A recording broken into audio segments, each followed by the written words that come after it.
여러분 안녕하세요. 반갑습니다. 자, 오늘은 제3회 실전 모의고사를 가지고 문제풀이를 하도록 하겠습니다. 자, 오늘 이제 3회고 다음 주면 마무리를 짓도록 하겠는데 다음 주는 제4회 실전 모의고사를 치를 예정이니까 참고하시고요. 자, 공법인데 오늘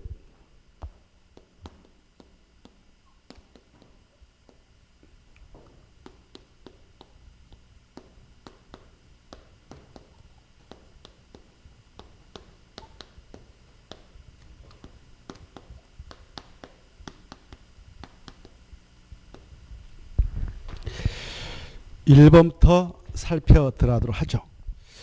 1번은 우리 기본서 16페이지 있으니까 참고하시고 국토의 계획 및 이용에 관한 법령상 다음 기반시설 중 공공문화체육시설이 아닌 거 이렇게 되어 있죠.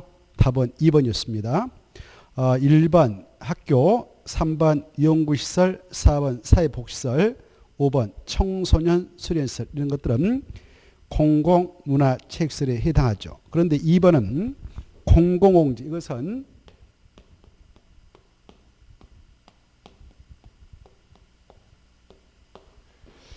바로 공간시설에 해당합니다. 공간시설. 그래서 공공청사는 공공문화체육시설인데 반해 공공공지는 그 땅, 건물이 들어서 있지 않기 때문에 공간시설입니다. 이 공간시설에는 이 공공공지하고 그 다음에 더 나가서 공원, 그 다음에 광장, 녹지, 유원지가 있다. 이렇게 이 정도를 좀 꿰뚫고 계셔야 되겠습니다. 그리고 이 기반시설 하면 그 유형이 많습니다만은 누차 우리가 체크했는데 환경기초시설 꼭 기억하셔야 되죠. 환경기초시설은 5개가 있다. 5개가 뭐냐 그러면 폐차장, 폐기물 처리 및 재활용시설, 그 다음에 바로 하수도, 그 다음에 수질오염 방지시설, 빗물 저장 및 이용시설 이런 것들, 빗물 저장 및 그 이용시설 이런 것들은 환경기초시설이다 이렇게 좀 정리하시고, 그 다음에 방제시설이라고 하는 것 바로 하천, 하천은 방지시설, 하수는 환경기초시설이다. 방지시설은 재해를 예방하지 않은 시설이죠. 방지시설은 하천, 저수지, 유수지, 방풍설비, 그 다음에 방수설비, 그 다음에 사방설비 이런 것들을 좀 알아두시기 바랍니다. 그 다음에 보건위생시설 3개는 좀 암기해 두셔야 되죠. 3개. 바로 이 보건위생시설에는 도축장, 장사시설, 종합어린이시설 있다 이런 것들 알아주시면 좋겠습니다. 그 다음에 콩 2번 들어가죠. 이것은 기본서 25쪽부터 35쪽이 있는데요. 광역 도시계획이다. 설명 옳은 거 이렇게 되어 있죠. 답은 1번입니다. 이 광역 도시계획에는 여러 가지 광역 계획의 지지 목적을 이루는 데 필요한 정책 방향이 포함되는데 그때 이 광역 도시계획이라고 하는 것은 먼저 이렇게 광역 계획권이 지정이 되어진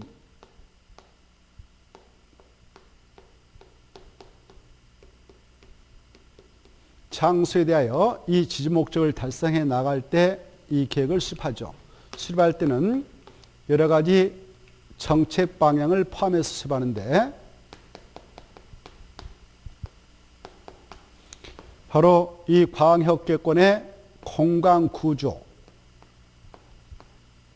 그리고 기능 분담에 관한 내용을 꼭 포함하고 이 광역 계획권의 환경 보전과 녹지관리 체계 이거 포함하고 그 다음에 이 광역 계획권에 들어갈 그 광역시설 광역시설의 배치, 규모, 그 다음에 설치하는 정책 방향을 포함하고 이 안에 여러 가지 경관이 있지 않겠습니까? 경관 보존해서 우리 후대에게 물려줘야 되겠죠. 경관계. 이러한 정책 방향을 포함하여서 수립을 하게 됩니다. 그래서 경관계획 포함돼야 한다. 맞습니다. 2번은요. 틀린 건데 이 도의사가 이 광역계획권은 지정할 때 두 명이 지정할 수 있죠. 국토교통부 장관하고 그 다음에 도지사. 지정권자는 두 명인데요.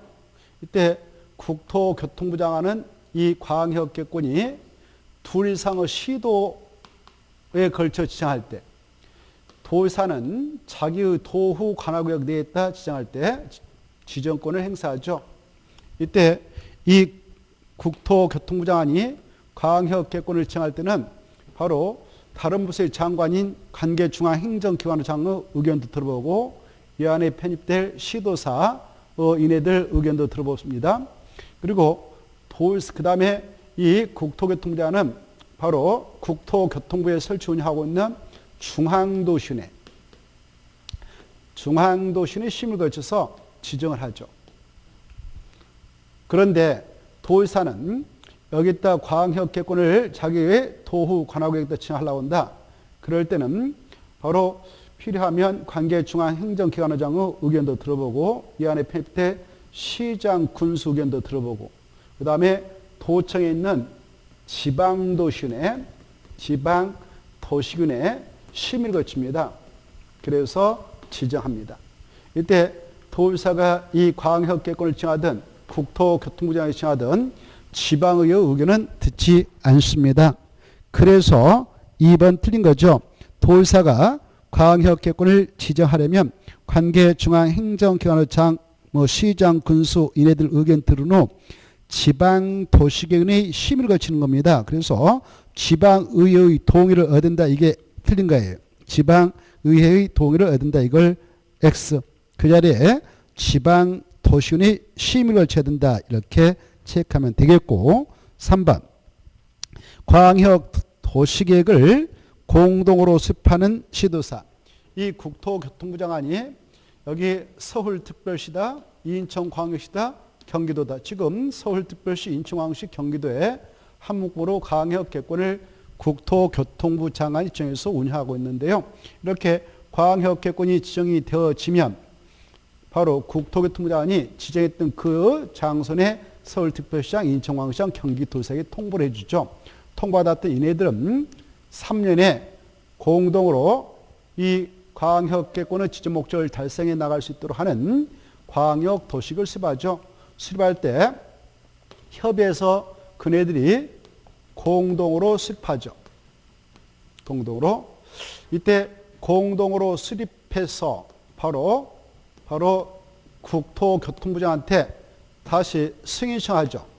승인 신청이 안 들어왔다. 그러면 바로 국토교통부장이 직접 수립을 하게 됩니다.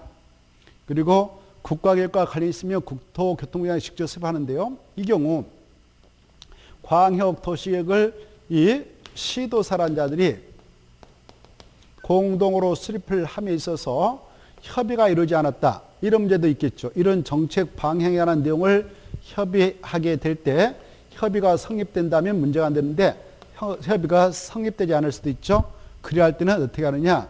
바로 이 시도사, 서울특별시장, 인천광역시, 경기도사 이 시도사는 공동으로 이렇게 국토교통부장한테 조정을 신청할 수 있어요. 이때 공동으로만 꼭 해야 되냐? 아닙니다. 단독으로도 할 수 있습니다. 이렇게. 그래서 자 3번 바로 협의가 되지 아니한 경우 공동으로 국토교통부장한테 조정을 신청해야 된다. 공동 옆에다 또는 단독으로 이렇게 써놓으시면 되겠네요. 그래서 공동 또는 단독으로 국토교통부장한테 조정을 신청한다. 이렇게. 이때 만약 단독으로 조정 신청이 들어가면 국토교통부장은 즉각 조정을 해주는 게 아니고 일정 기한을 정해놓고 그때까지 협의하도록 권고할 수 있죠. 그때 권고받은 그네들 강제성이었기 때문에 바로 그 기간 내에 협의를 하지 아니할 수도 있는데요. 그래야 할 때는 직권으로 국토교통부 장관이 중앙도시의 힘을 가져서 조정을 해주게 됩니다. 그리고 조정 결과를 보내면 그걸 반영해서 시도사가 수립해가지고 승인을 신청하게 된다라고 그 흐름을 이해해 주시기 바랍니다. 그 다음에 4번. 자, 이 광역계권이 둘 이상의 시도의 관할에 걸쳐 있는 경우, 이렇게 광역계권이 둘 이상의 시도에 걸쳐 있는 경우, 이건 누가 정한 겁니까? 국토교통부가 정한 거죠. 그럴 때를 생각해야 되겠죠. 자, 광역계권이 둘 이상의 시도의 관할에 걸쳐 있는 경우에는 국토교통부 장관이 당해 광역도시 수립권자가 된다. 누가 되는 겁니까? 그 지문이 좀 엉성합니다. 엉성한데 이 원칙은 관할 시도사 이렇게 공동으로 수립하죠. 공동으로 수립합니다. 그리고 이때 이네들 3년에 국토교통부한테 승인 요청을 하자면 그때는 국토교통부 장관이 직접 단독으로 수립할 수도 있고요. 그때는 스스로 확정합니다. 그리고 국토교통부 장관은 필요하다면 시도사하고 공동으로 수립할 수 있고 시도사에 요청하면 또 국토교통부 장관과 같이 공동으로 수립을 할 수가 있는 것이죠. 그리고 국가계획과 관련하여 광역도시계획을 국토교통부 장관이 수립하게 될 때는 단독으로 수립을 해 나갑니다. 그래서 4번 그냥 국토교통부 장관이 광역도시 수립권자가 된다 그랬으니까 좀 부적절하고요. 국토교통부 장관 그 말 지워버리고 그 자리에 시도사가 공동으로 광역도시계획을 수립해 나가는 것이 원칙이다 이렇게 이해하시기 바랍니다. 그래서 4번 지문이 좀 매끄럽지 않지만 그걸 좀 이해해 두시고 5번 이 도의사는 시장 군수가 요청하는 경우 여기 도의사가 자기 도후 관할구역 내에다가 두 개 이상의 시군을 묶어가지고 광역계권을 지정할 수가 있죠. 도의사가. 그랬을 때 이 시장 군수란 자들이 지정 통보를 받으면 만나가지고 공동으로 협의해서 광역도시계획을 수립해가지고 승인시합니다. 도의사한테 3년 내에. 그런데 이 시장 군수가 말입니다. 우리 도의사님한테 수립을 해달라고 요청하자라고 협의를 해서 요청할 수도 있어 이렇게. 요청받았던 도의사는 자기가 직접 단도로 수립해가지고 바로 국토교통부장한테 승인을 받지 않고 스스로 그 광역도시계획을 확정하는 겁니다. 이렇게. 도의사가 광역계권을 정한 장소에서 수립되어지는 광역도시계획은 국토교통부장한테 승인받는 건 절대 아니고 바로 도의사가 수립을 하게 됐다면 스스로 확정, 시장 군수가 공동으로 수립했다면 도의사한테 승인받도록 되어 있다라고 이해해 주시면 좋겠습니다. 5번 도의사는 시장 또는 군수가 요청하는 경우에는 단독으로 광역도시계획을 수립할 수 있으며 여기까지 맞았어요. 이 경우 국토교통부한테 승인받아야 한다. 이게 틀렸죠. 받아야 한다 지워버리고 받지 않고 스스로 도의사가 확정한다. 이렇게 정리해 두시기 바랍니다. 확정해서 바로 시장 군수에게 송부해주고 시장 군수가 받아서 공부했다 공고하고 일반인한테 30일 이상 열람을 제공해서 마무리 짓죠. 자, 그 다음에 이제 이 광역도시계획 나왔으니까 이왕에 광역도시계획은 5년마다 타당성 재검토 규정 없다 꼭 알아주시고 광역도시계획은 수립단위 기간하는 명시적 규정이 없다. 뭐 10년 단위로 수립해야 된다. 20년 단위로 수립해야 된다. 이런 규정 없다. 이렇게 하시고 광역도시계획의 수립 시 기초조사는 필수적이고 공청회 개최도 필수적인데 공청회를 개최해서 주민과 관계 정보 의견을 꼭 듣도록 되어 있다. 이때 그 공청회 개최 장소에 그네들 참석해서 의견 제시했던 경우 바로 타당하면 반영을 해 주지만 타당하지 않으면 반영해 줄 필요가 없다.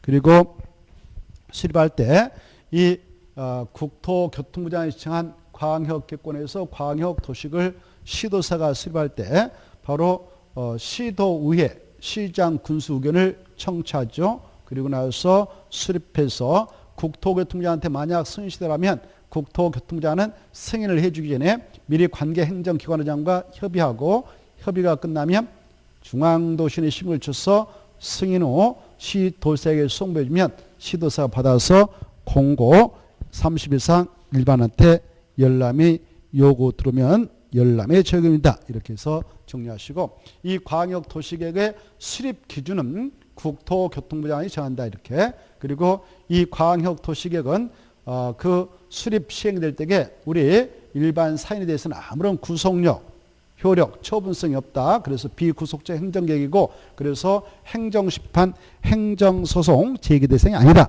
이런 것들을 정리해 두시면 좋겠습니다. 그 다음에 이 광역 도시계획이 수립되어 있는 지역에서 개별 시군에서 특광시군에서 바로 도시군 기본계획을 수립하게 될 때는 도시군 기본계획은 광역 도시계획에 부합돼야 되고 만약 광역 도시계획 내용과 도시군 기본계획 내용이 서로 다르면 광역 도시계획 내용을 우선 한다. 이렇게. 자, 03번 볼까요? 03번 국토개법령상 도시군관리 내용. 이것은 틀린 거 이렇게 되어 있는데 답은 3번이죠. 이 내용은 기본서 44페이지에 있는데요. 도시군가로 결정한 내용 여러 번 했기 때문에 여러분들 다 아시죠. 용용용 기사집 정확하게 여러분은 알아두셔야 돼요. 용도지역, 용도지구의 지정 또는 변경한 개. 그때 지정과 변경은 도시군가로 결정하죠. 그런데 용도지역, 용도지구 이런 것들이 지정되어졌을 때 그에서 장소에서는 그 지정 목적을 달성하기 위한 행위자니 가해진데요. 그런 행위자는 도시군가로 결정하는 거 아니다. 이거 주의하시고. 그 다음에 이 개발 제한구역, 시가와 주중구, 수산장 보구역, 도시장 공구역 이런 것을 용도로 하는데 용도구 지정 또는 변경한 계획이 있고 그 다음에 도시개발 사업이나 정비 사업이라는 계획이 있고 기반시설 설치 준비 계획이라는 계획 그 다음에 지구단위 계획의 지정과 변경한 계획과 지구단위 계획 입지규제 최소구역 지정과 변경한 계획과 입지규제 최소구역 계획이 있다 이런 것들이 떠올라야 돼요. 이걸 우리는 용용용 기사지 입 이렇게 있지 않습니까? 이때 용도적 명칭을 여러분 정확하게 알고 계셔야 되죠. 용도지구 명칭도 알고 계셔야 되고 그리고 기반시설 종류를 좀 알고 계셔야 돼요. 기반시설. 그리고 도시개발사업은 도시개발법에 따라 이루어지는데 도시개발법에 의한 도시개발사업이라고 하는 범위를 알아야 되죠. 도시개발법상 도시개발사업이란 도시개발관에서 주거단지 조성사업, 상업단지 조성사업, 산업단지 조성사업, 보건복지 기능을 갖는 단지 조성사업, 시가정사업 이런 것들이 다 도시개발사업 범죄에 들어간다.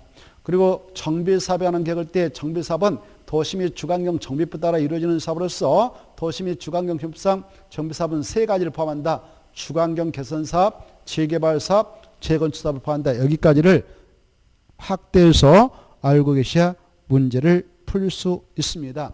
그리고 이 용도 지역의 명칭을 여러분은 꼭 알고 계셔야 돼요. 도시지역, 관리지역, 농림지역, 자연환경 보존지역, 도시지역은 다시 주거지역, 상업지역, 공업지역, 녹지지역, 관리지역은 보존관리, 생산관리, 그 다음에 계획관리가 있다. 이런 것들. 그 다음에 용도주가 9개 있죠.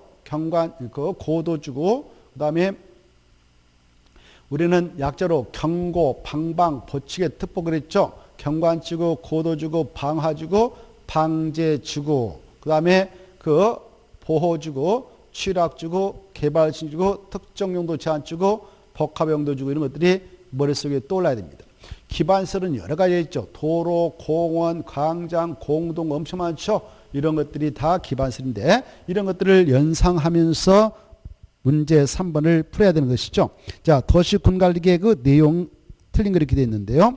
1번 도시개발법에 한 관광단지 조성사업, 관광단지 조성사업 이때 도시개발법에 한 관광단지 조성사업이다. 거기다 줄 것이고 이건 도시개발사업이다 이렇게 생각하면 되겠죠. 도시개발사업에 관한 계획은 도시군가를 결정한 내용 맞습니다. 2번 관광해양 개발 신주 이것은 용도지구 일종이니까 용도지구 지정한 계획 맞습니다. 3번 개발 밀도의 지정 이것은 도시군관리의 결정 내용이 아니죠.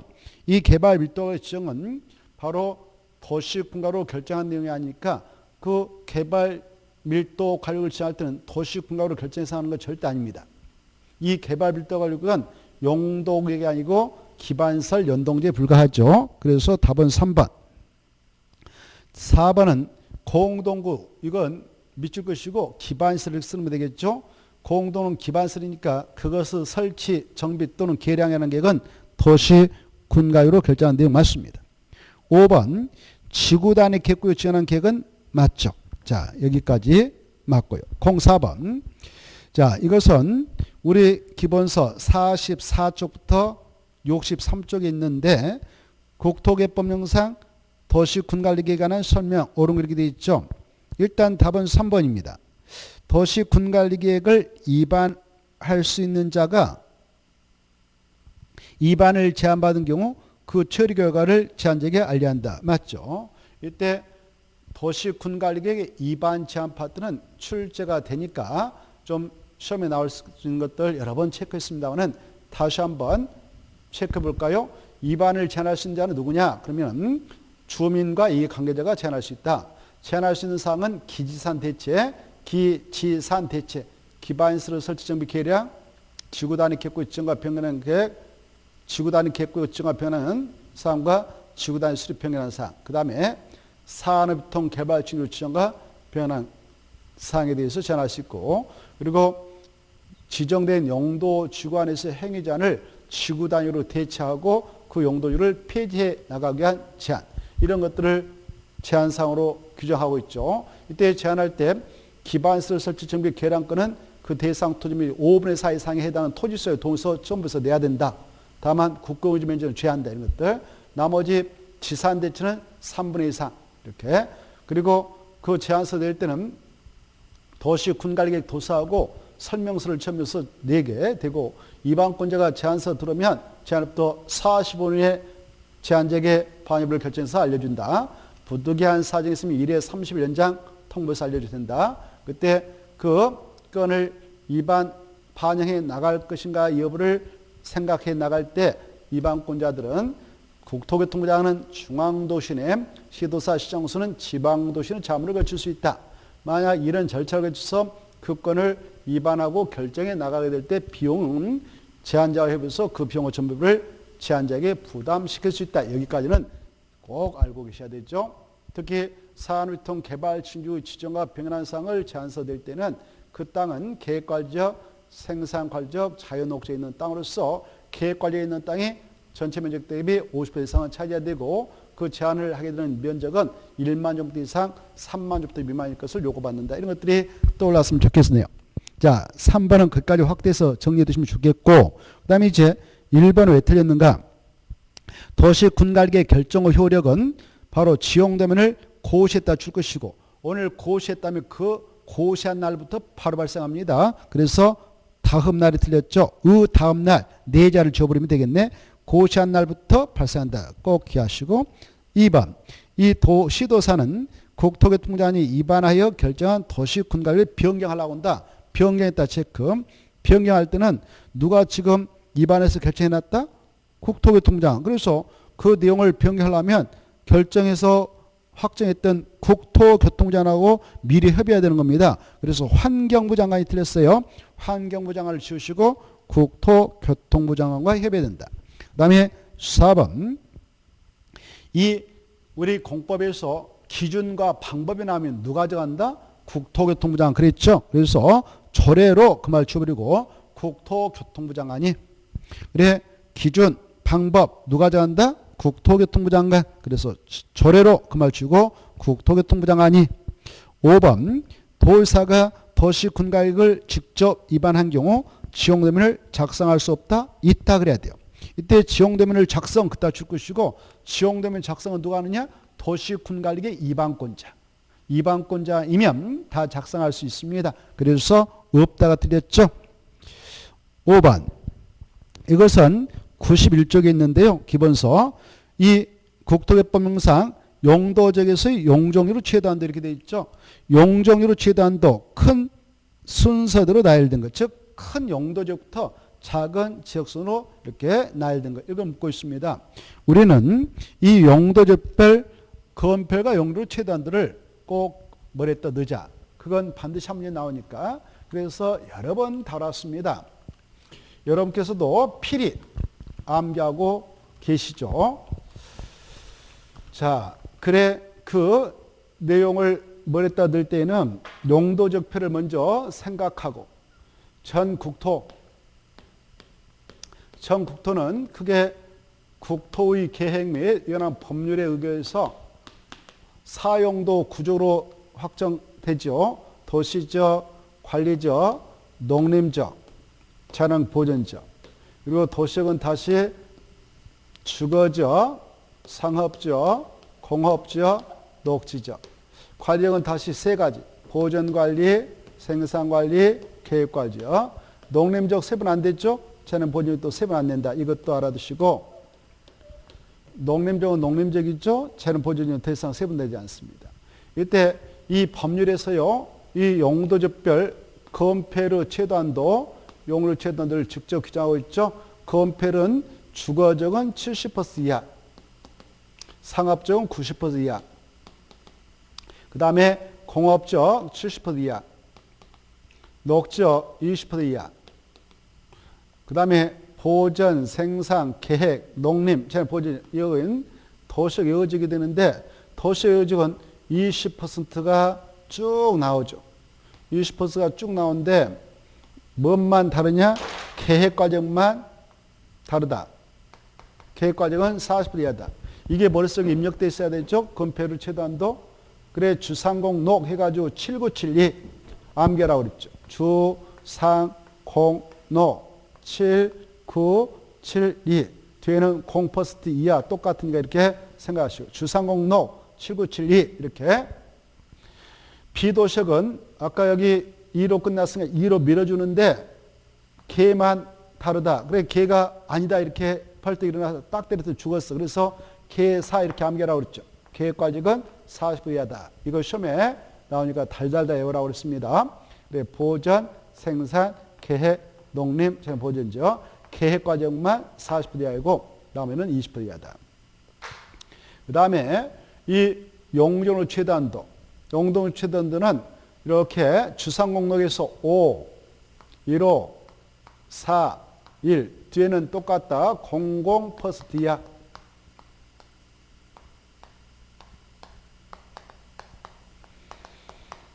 이렇게 암기를 하셔라. 주상공록에서 5, 1호, 4, 1 뒤에는 00% 이하 똑같고 비도식은 바로 다 80% 이하인데요. 뭔만 다르냐? 계획관리만 다르다. 그래 이 계획관리는 계인데 이것만 다르죠. 그래서 계획관리는 건폐율은 40, 용률은 100% 이하다 해가지고 계 400 이렇게 암기하라고 그랬죠. 계 400, 계 400. 나머지는 20, 80, 20, 80, 20, 80 이렇게 암기하시고 그리고 이제 이 도식이 아닌 비도식은 끝난 거죠. 20, 20 쭉 하고 80, 80, 80 이렇게 하고 계획관리만 별도 딱 계 400 이렇게. 이제 이 국토의 계획 및 연한 법률 시행령인 대통령령을 통해서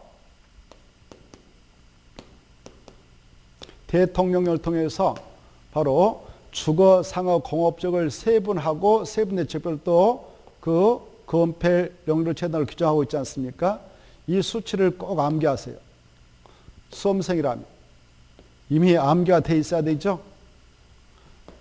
자, 그래 주거적은 전용 주거적 있고 일반 주거적 있고 준주거적 있는데 이 주거적 중 전용 주거적은 1종, 2종으로 다시 일반은 1종, 2종, 3종으로 세분되죠. 준주거적은 세분되지 않습니다. 준주거적은. 그 다음에 상업적은 네 가지로 세분된다. 뭐 이거 다 아시죠? 약조로 중심, 일반, 유통, 근린. 그래, 중심, 일반, 유통, 근린. 그래서 중일육은 암기하시고. 그 다음에 공업지 세 가지. 전용, 일반, 준공업적 끝. 녹적 세 가지. 보전 녹지, 생산 녹지, 자연 녹지 이렇게. 달달달 해야 되죠? 자, 이때 이 건폐율 최단 들어보면 건폐율을 먼저 정리할까요? 건폐율은 1종, 2종은 다 50, 50. 일반 1, 2종은 60, 60. 3종은 얼마입니까? 50이죠. 준축은 얼마입니까? 70이죠. 그래서 건폐율 이렇게 할 때 전용 1, 2종, 일반 이종 준 주거적에서 5, 5, 6, 6, 7인데 5, 6, 7, 5, 6, 7 생각하면서 5호, 6, 6, 5. 이 3종 특히 유효형. 3종은 50% 이하, 준 주거는 70% 이하다. 5호, 6, 6, 5, 7 달달달. 중일육은 해가지고 9, 8, 8, 7 이렇게 암기. 9887, 9887. 뒤에는 뭐 0% 이하 똑같으니까 0% 이하. 그래 50, 50, 60, 60, 50, 70 이게죠. 자, 전일증, 공업증 다 70, 70, 70% 이하. 보호생자 독증 다 20% 이하 이렇게. 그 다음에 이제 용적률. 용적률은 일종 전용 주거적은 기준을 일종이니까 100%. 여기다 플러스 50 하면 150. 그 다음에 200. 250. 3종이니까 300% 이하. 준 주거적은 법률을 정하고 있는 500% 이하. 준 주거는 또 5자니까 암기할 때 500% 이하. 그 다음에 이 공업적도 규칙이 적용되죠. 전용 공업적은 아까 여기 300 규칙 적용이 돼서 끝났는데 그걸 연상하면서 300 갖다 냈고 플러스 50 하면 300, 350, 400이다 이렇게. 중일요건은 1500 중심 상업적은 1500이고 마이너스 200% 하면 되죠. 그러면 1300, 1100 900% 이하다. 이거 달달달 중일육은 암기하고 보생자 녹적은 보전 녹적만 80% 이하고 생자는 100% 이하다. 이걸 다시 한번 꼭 검토해서 머리에다 새기고 시험장에 들어가도록 해야 합니다. 여기서 함재가 나오니까. 자, 05번을 보시면 기업 생산 녹적은 100% 이하고요. 일반 공업적 니은 350이죠. 그 다음에 디귿 제3종 일반 주거는 300% 이하고 생산 과정은 80% 이하니까 답은 3번. 자, 그 다음에 06번을 보겠는데 국토개법령상 이 용도주거다. 틀린 거 이렇게 되어 있죠. 이것은 기본서 98쪽부터 106쪽까지 연결되는 내용인데요. 답은 4번이죠. 4번이 왜 틀렸는가? 이 복합 용도 지구를 지정한다. 그럴 때에 누가 정하느냐? 거기 국토교통부장은 지워버리고 시도사 대도시장 이렇게. 시도사 대도시장은 일반 주거적, 일반 공업적, 계획관리의 복합 용도를 지정할 수 있다 이렇게 해야 되겠죠. 그래서 국토교통부장을 X. 이 내용은 기본서 101페이지 있으니까 참고하세요. 그래 복합 용도지구는 3년 전에 우리 법에 새롭게 도입된 용도지구입니다. 그래서 계속 출제가 되어지고 있으니까 복합 용도지구는 관심 있게 정리하고 시험장에 들어가도록 해야 됩니다. 시도사 대도시장이 이 복합 용도지구를 지정할 때는 바로 세 가지 용도지구가 있다 정합니다. 1개 일반 주거적, 일반 공업적, 계획관리에 지정을 하게 되고 지정할 때 그 각각 용도적 면적 대비 3분의 1 이내만 지정할 수 있죠. 지정이 되면 그 용도지구, 복합 용도지구에서는 복합적 토지용을 도모하기 위해서 특정 시설 입지를 완화 적용을 해주죠. 자, 그래 일단 4번 틀렸고요. 1번, 2번, 3번, 그 다음에 5번은 맞습니다. 자, 그 다음에 7번으로 들어가죠. 7번은 153쪽부터 164쪽이 있는데요.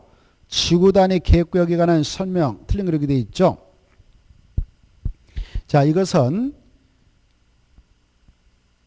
1번이 틀렸습니다. 1번이 왜 틀렸냐? 바로 자연 녹지역에서 제2종 일반주로 변경된 지역이 있는데 그 면적이 30만 제곱미터 이상이다 라고 할 때에는 지구단위 계획으로 지정을 할 수 있다. 할 수 있다가 틀린 거죠.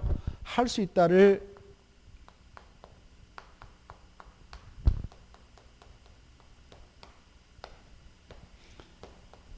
하여야 한다로 바꿔야 됩니다. 그래서 그게 틀렸죠. 하야 한다 그 말은 의무적, 할 수 있다 그 말은 임의적인데요. 의무적 사항이 되는 겁니다. 이렇게 여기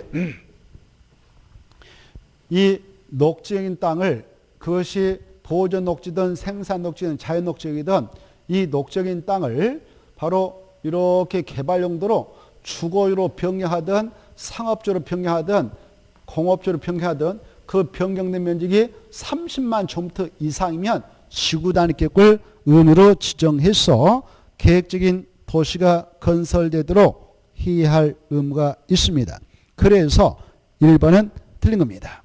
만약 30만 제곱미터 미만이면 임의적 지정할 수도 있고 안 할 수도 있어요. 근데 이상이면 의무적 지정 대상이 됩니다. 이때 지정을 해야 한다. 지구단 계획을 지정해야 한다라는 의무적 지정 대상적 세 가지로 앞쪽에서 암기를 해 두시자 했죠. 그 내용은 155쪽에 있는데요. 기본서. 바로 정택 10년이 떠올라야 되죠. 정택 10년. 정비구역 안에서 정비사업이 끝난 후 10년이 지난적, 택지발주구에서 택지발사업이 끝난 후 10년이 지난 적은 의무적으로 지구단위를 지정해야 된다. 그 다음에 시공에서 해제 됐는데 그 면적이 30만 제곱미터 이상이다. 30만 제곱미터 이상이다. 그리고 녹지에 있던 땅이 개발 가능한 땅인 주거지, 상업지, 공업지로 변경이 되었는데 그 면적이 30만 제곱미터 이상이면 의무적이다. 이렇게 우리가 정리했잖아요. 시가와 조정구역 공원에서 해제됐는데 그 면적이 30만 제곱미터 이상이면 의무적이다. 이게 떠올라야 되죠. 그래서 1번이 틀렸습니다.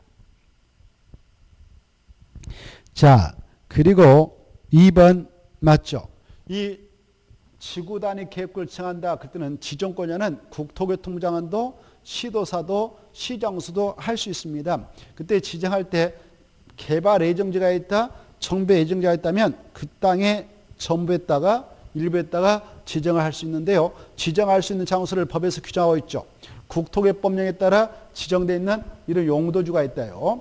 용도주가 9개 있잖아요. 용도주고 경고, 방방,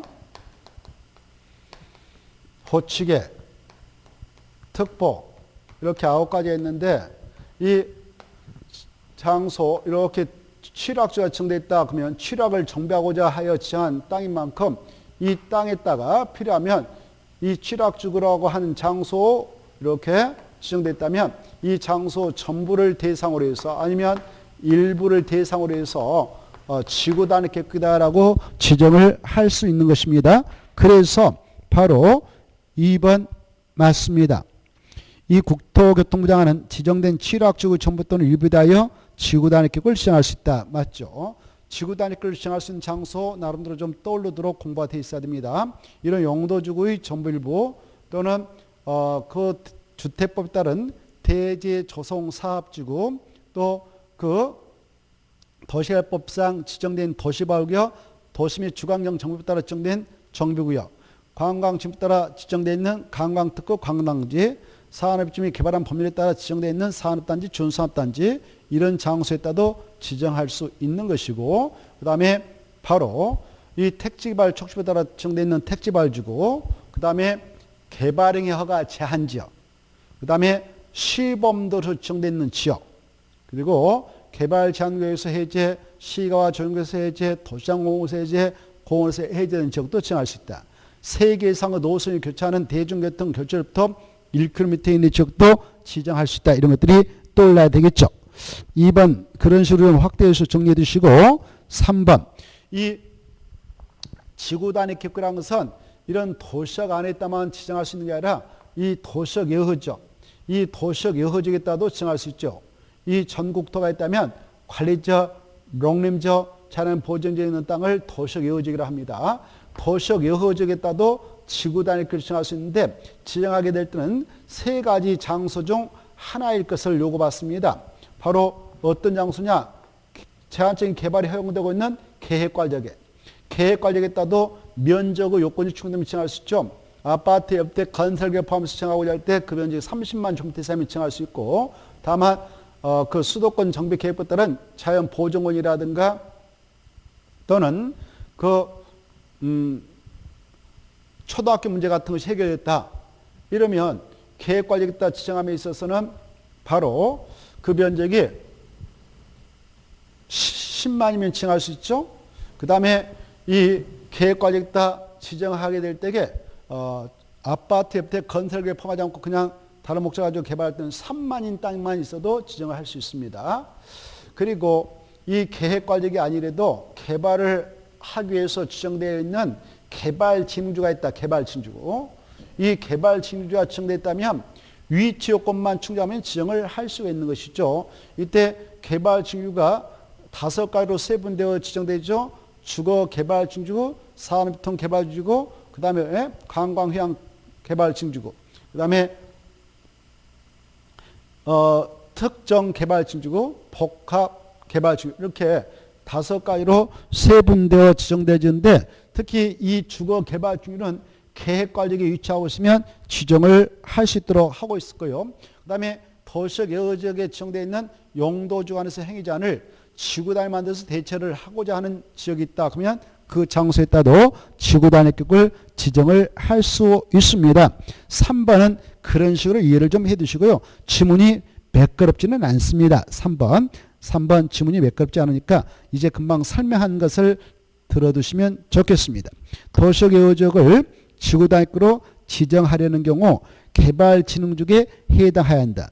꼭 개발진흥주에 해당해야 하는 거 아니고 아까 계획관리도 일정한 요건만 충족하면 지정할 수 있다고 그랬죠.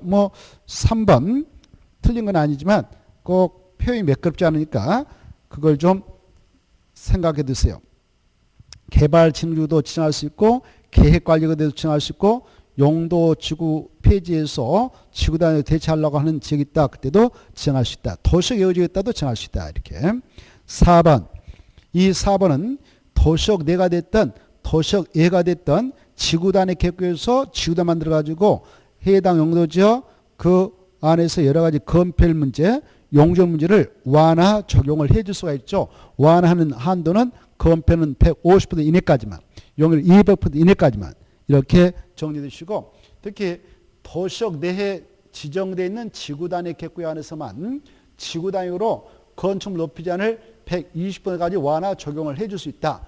건축물 높이 제한은 도시적 여지역에 지정되어 있는 지구단위 계획에서는 완화 적용을 해주는 건 아니다. 이런 것들 아시고 그 다음에 이 차 없는 거리를 조성하자 그 다음에 한옥마을을 보존하자 이런 목적을 가지고 지구단위 계획이 지정된 장소에서는 지구단위로 주차법상 부설 주차장 설치기준을 100%까지 완화 적용을 해줄 수 있다. 이런 것들을 꼭 체크해 두시기 바라고.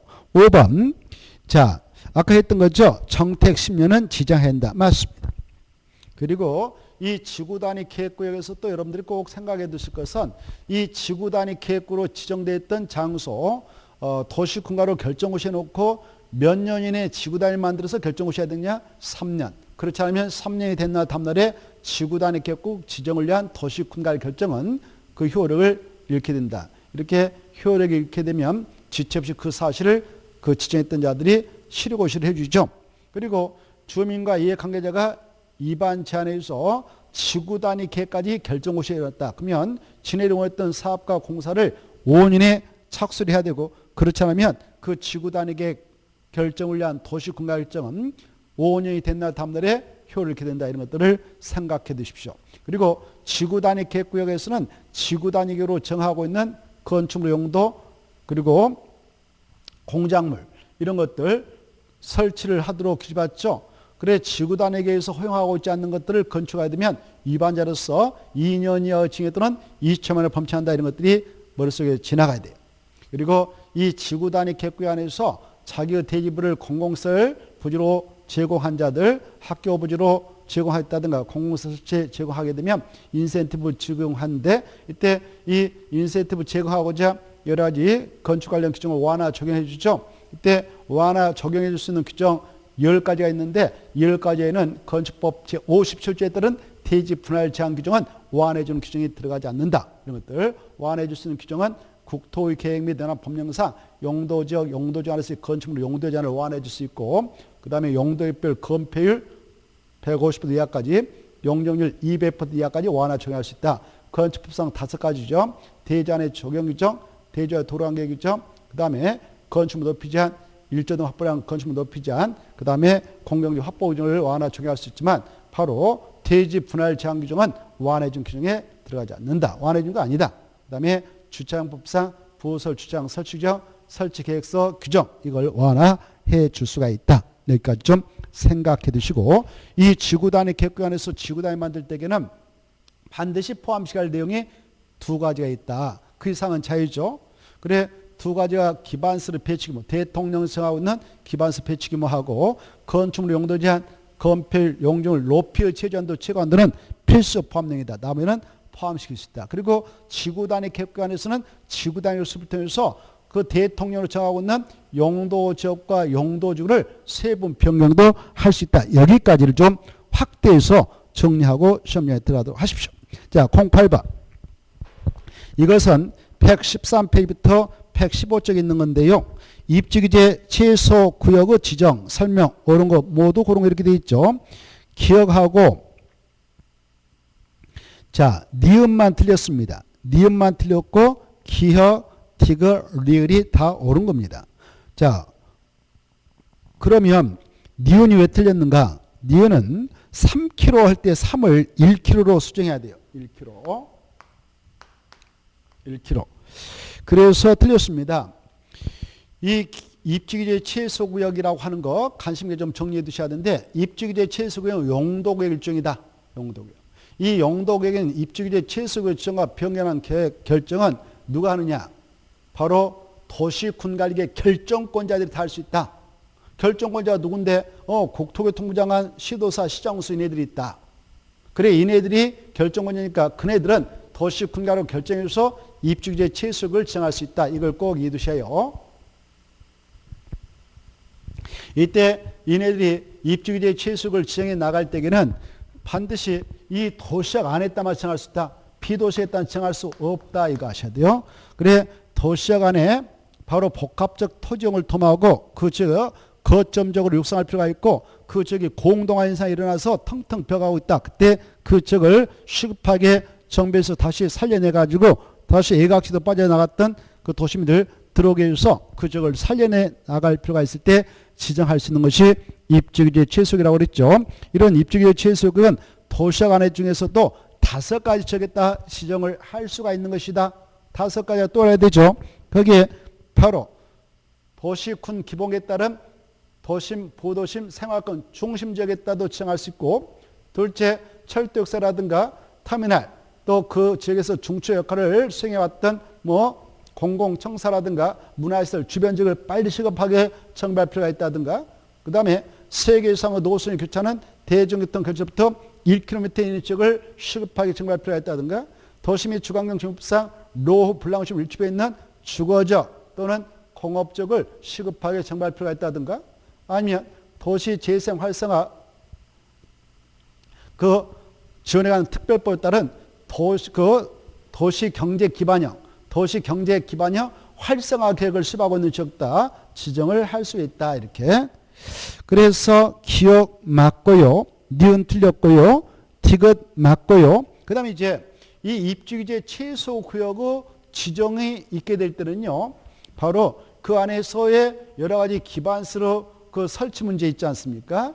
그 안에 들어갈 기반시 같은 거, 건축물 같은 거, 이런 건축물 용도 제한, 건폐 용률 높이 제한, 이런 것들을 계획을 만들어서 딱 결정하셔야 합니다. 그 계획이 입지규제 최소구역 계획이죠.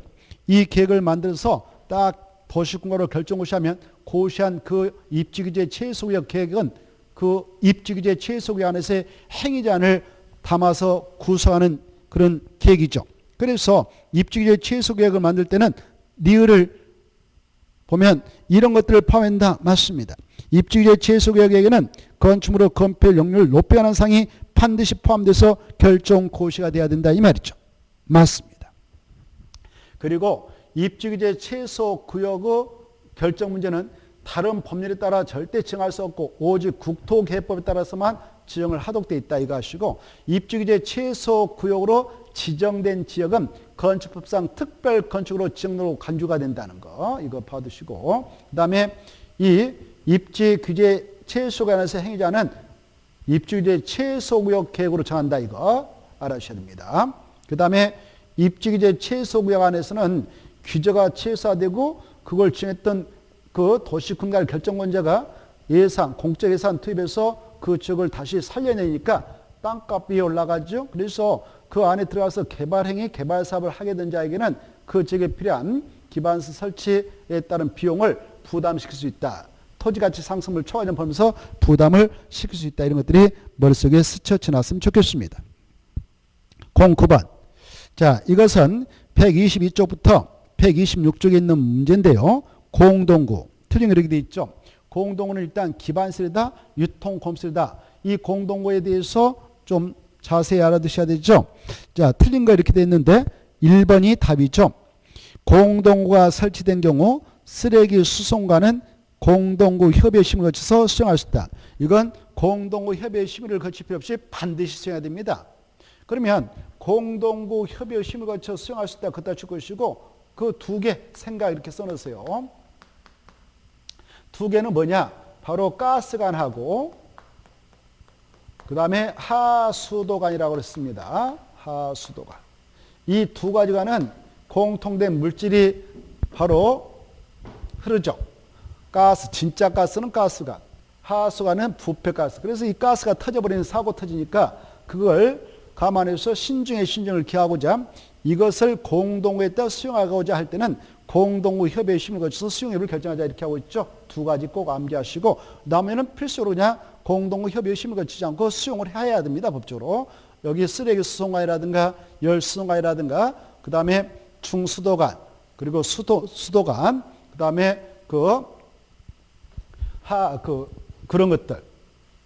그런 것들은 필수로 수용을 하도록 되어 있죠. 그리고 전선관 이런 것들은 필수로 수용을 하도록 되어 있습니다.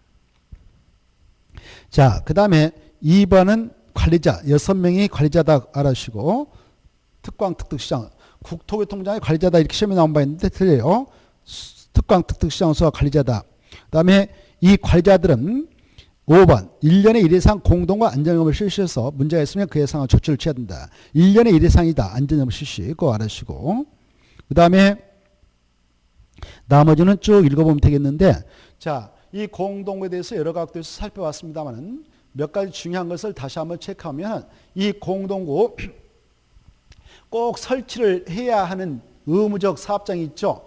그 도시발구역, 정비구역, 택지발주구, 경제자유구역, 도청지, 신도시 그 구역이 있는데 그 구역의 면적이 얼마 이상이면 그 사업을 하는 사업시행자는 그 사업장에다 공동을 꼭 설치해야 된가. 200만 제곱미터를 초과하는 사업장일 때 꼭 암기하시고, 공동구가 설치되어지면 대통령 정함에 따라 공동구에 수용될 시설은 모두 공동구에 수용을 하도록 되어 있는데 이 국토개법률 시행령인 대통령이 하면 아까 하수도관하고 가스관은 공동구 협의회 심의를 거쳐서 수용 여부를 결정하도록 되어 있다. 그리고 이 공동구 관리자는 바로 5년마다 공동구 안전관리 유지관리 계획을 수립해서 시행해야 된다. 이런 것들 꼭 새겨 두시기 바라고, 공동구가 설치된 경우 공동구에 수용될 시설을 공동을 설치하지 않으면 위반자로서 2년 이하 징역들은 2주 만에 범죄한다. 이런 것들을 정리해 두십시오. 그 다음에 10번 이것은 145쪽부터 147쪽에 있는데 국토개법명상 도시군객 시설부지 매수청구다. 틀린 거 이렇게 되어 있죠. 답은 2번입니다. 2번 보면 매수무자가 매수하지 아니하를 결정한 경우 매수청구자는 개발의 허가를 받아 그까지 맞았어. 허가를 받아야 돼요. 신고해가지고 안 되고 허가를 받아 3층까지 맞았네요. 근데 다세택을 건축할 수 있다? 이건 틀렸죠. 없다 그래야 돼요. 다세대는 공동주택이기 때문에 안 됩니다. 그래 3층에 건축물을 허가받아 건축할 수 있는데요. 그때 건축물은 어떤 건축물이냐 이걸 알아두셔야 되죠.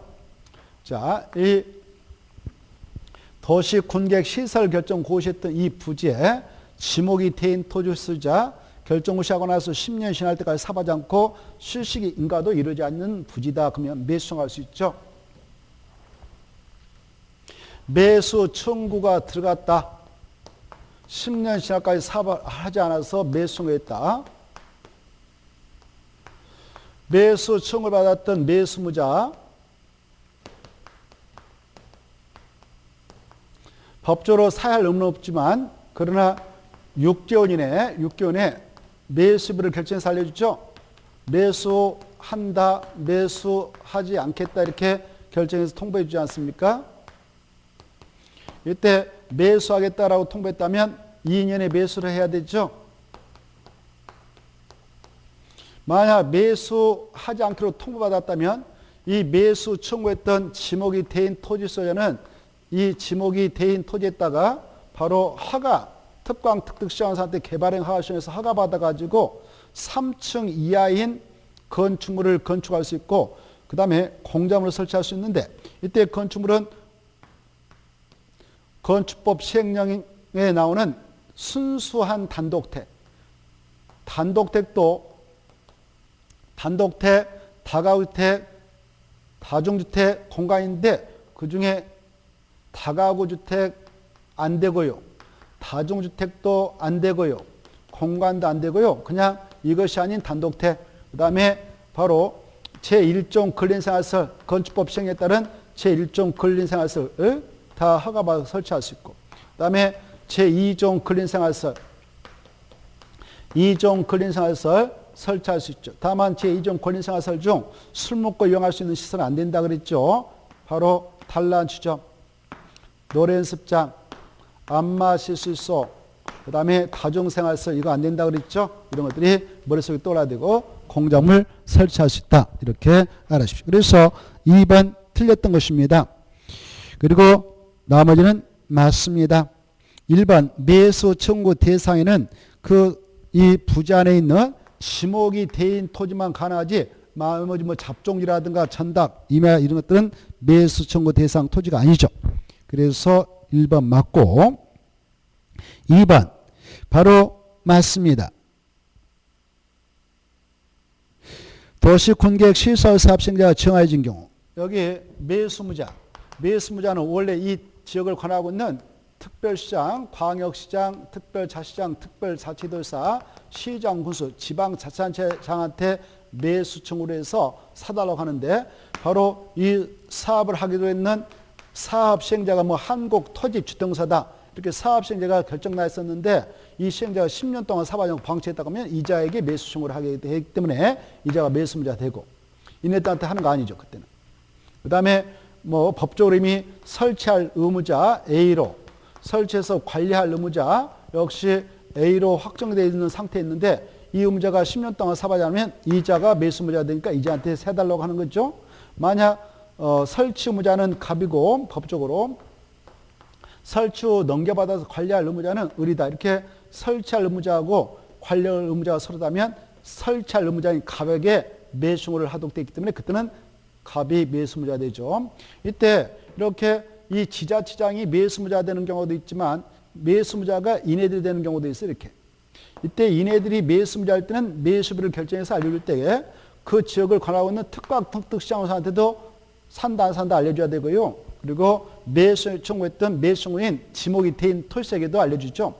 그런데 만약 이 매수무자가 특광특특시장소인 지자체에 있다면 이자들은 6개월 내에 매수비를 결정해서 알려줄 때에 매수 청구했던 지목이 대인 토지세에게만 매수비를 결정해서 알려주면 되죠. 그래서 3번 맞습니다. 4번 이때 이 친구들 매수자들 매수하기로 결정해서 2년에 매수해서 나가겠다 알려줬다면 2년에 매수를 해야 되는데요. 이때 매수를 해야 함에도 불구하고 2년이 지나까지 사지 않을 수도 있어요. 이때 매수 전에 빠질 수도 있는데요. 그때는 이렇게 허가받아서 이런 건축물을 건축할 수 있고 공장을 설치할 수 있습니다. 근데 만약 매수를 하게 된다면 매수 대금은 어떻게 결정하느냐? 일단 매수 대금은 바로 이 매수 가격을 우리 공치법에 따라 정하도록 되어 있습니다. 공익사업을 위한 토지 등 취득 보상법입니다. 그래서 이 법에 따라 매수가를 결정해서 매수금을 지급하면 되는데 매수대금은 현금으로 지급하는 것이 원칙입니다. 다만 매수자가 지방자치단체 일대 한에서만 현금 대신에 도시군계획 시설조건을 발행해서 지급을 할 수 있고 이 지방자치단체가 아닌 이네들 바로 이네들이 시행할 때는 반드시 현금으로 대금을 지급하게 되죠. 매수자가 지자체인 특강 특특시장을 쓸 때만 도시군계획 시설조건을 발행해서 줄 수 있고 이 조건을 발행해 줄 수 있는 사유는 지목이 대인 토지가 원하는 경우뿐만 아니라 원하지 않더라도 그 토지가 부재 부동산 소재의 토지로서 매수금 3천만을 초과했다. 비업용 토지로서 매수금 3천만을 초과하면 3천만 원까지는 현금으로 주고 그리고 초과분에 한해서는 직권으로 채권을 발행해서 줄 수가 있습니다. 지방자치단체는. 그때 그 채권의 상환기간은 10년의 범위에서 특강 특특 시군으로 조례를 주어가고 발행 절차 지방재정법을 적용해서 처리하면 됩니다. 그리고 이율은 금융기간 1년 만기 정기예금 평균 금리 이상을 고려해서 구체적인 이율은 조례로 정해서 처리하면 됩니다. 그래서 4번, 5번 다 맞습니다. 그리고 이 도시군계획 시설결정 오셔놓고 몇 년이 지나까지 사업하자면 효율을 잃게 되는가? 20년. 20년이 된 날 다음날에 효율을 잃게 되고 효율을 잃게 되면 지체 없이 바로 결정 고시했던 국토교통부장, 시도사, 대도시장이 그 사실을 고시해 줘야 되죠. 자, 그 다음에 11번. 이 11번은 165쪽부터 180쪽에 있는 내용입니다. 자, 국토개법령상 개발행 허가 등에 관한 설명인데 옳은 거 이렇게 되어 있죠. 답은 2번이죠.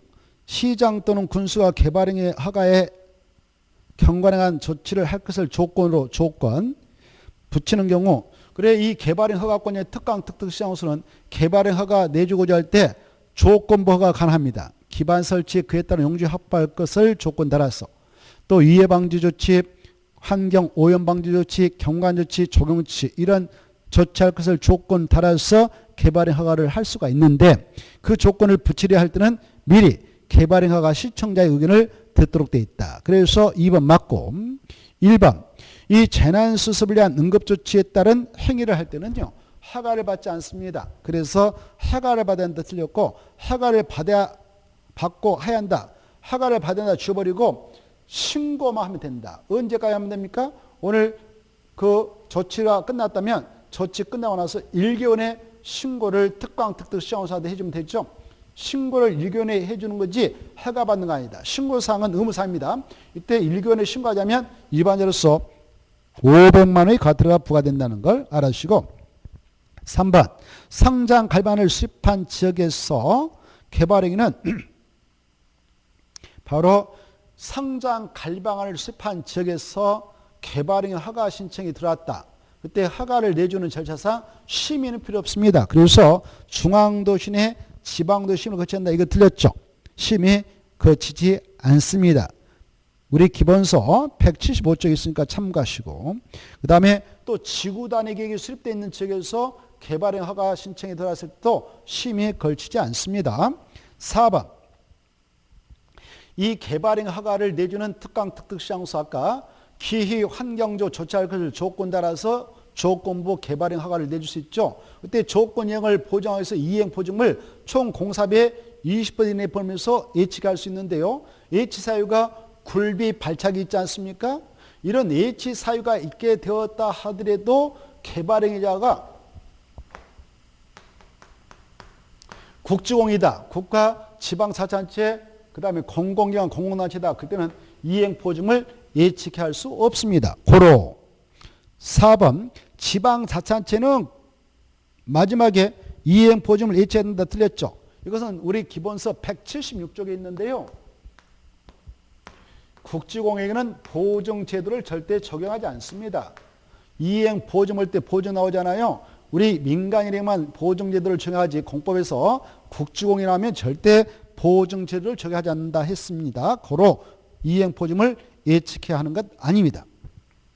국지공이 아닐 때만 이행보증을 예측할 수 있다 이렇게 하시고 5번은 기반시설 부담으로 지정된 지역은 이렇게 기반시설 부담구에 지정됐다. 기반시설 부담구역은 기반 설치가 필요한 지역으로서 기반시설 설치를 만들어서 계획적으로 기반시설을 깔아주려고 하는 거 아닙니까? 그래서 이 기반시설 부담으로 지정된 지역에서는 이 안에 있는 땅 주인들이 개발행 허가 받아서 개발행 하게 되면 이 안에 기반시설을 설치할 때 방해를 줄 수가 있어요. 그래서 기반시설 부담으로 지정된 지역은 개발행 허가를 제한할 수 있죠. 허가 받아갈 수 없다. 당분간. 이때 제한기간은 원칙 1회 하나요. 3년간 일단 제한하고 3년 이내 기반시설이 완벽하게 깔리지 않으면 연장할 수밖에 없죠. 그래서 1회 2년 더 제한기간 연장해서 최장 5년까지 제한을 해놓고 행정처에서 기반시설 설치 계획대로 기반시설 쭉 설치 나가도록 하고 있습니다. 그리고 5번 틀렸죠. 10년이 아니라 5년이 되는 것입니다. 이것은 179쪽에 있습니다. 자, 그래 이 개발행 허가 제한은 별도로 한 문제값이니까 잘 정리를 해 두실 필요가 있습니다. 이 개발행 허가를 제한할 때는 국토교통부장도 시도사도 시장수도 제한할 수 있는데 국토교통부장은 중앙도시 심의를 심의 걸치기 전에 시장수 의견 듣고 심의 걸쳐서 제한 고시하죠. 시도사 시장수도 지방도시는 심의 걸쳐서 제한 고시할 수 있어요. 이때 시도사도 지방도시는 심의 걸치기 전에 그 지역의 시장수 의견 미리 듣고 심의 걸쳐서 제한 고시합니다. 이때 제한할 수 있는 지역 5가지가 떠올라야 되죠. 5가지를 딱 기억하시고 녹지기라든가 계획과로서 그 수목이 집단지로 잘 자라고 있는 지역이 있다든가 또 조수라 집단지로 서식하고 있는 지역이 있다든가 우량농지에서 보존할 필요가 있는 지역 또 개발행위로 인하여 주변의 환경, 미관, 경관, 문화재 손상, 오염, 우려가 있는 지역들 이런 지역은 1회 하나의 최장 3년간만 개발행 허가를 제한할 수 있다. 제한기간 연장할 수 없다. 그 다음에 도지기는 1회 3년 1회 2년 더 연장해서 최장 5년까지 제한할 수 있다. 이게 떠올라야 되죠. 도지기가 뭐냐? 도시군 기본계나 도시군과의 수박 있는 쪽으로서 그 계획이 결정됨으로써 그 용도 제한에서 여러 가지 개발행 허가 기준이 변경되고 예상된 지역 그리고 지구단위로 지정된 지역 기반시설 부담으로 지정된 지역 이것들이 떠올라야 되겠습니다. 자 여기까지 하고 잠시 쉬었다가 12분을 살펴보도록 하죠.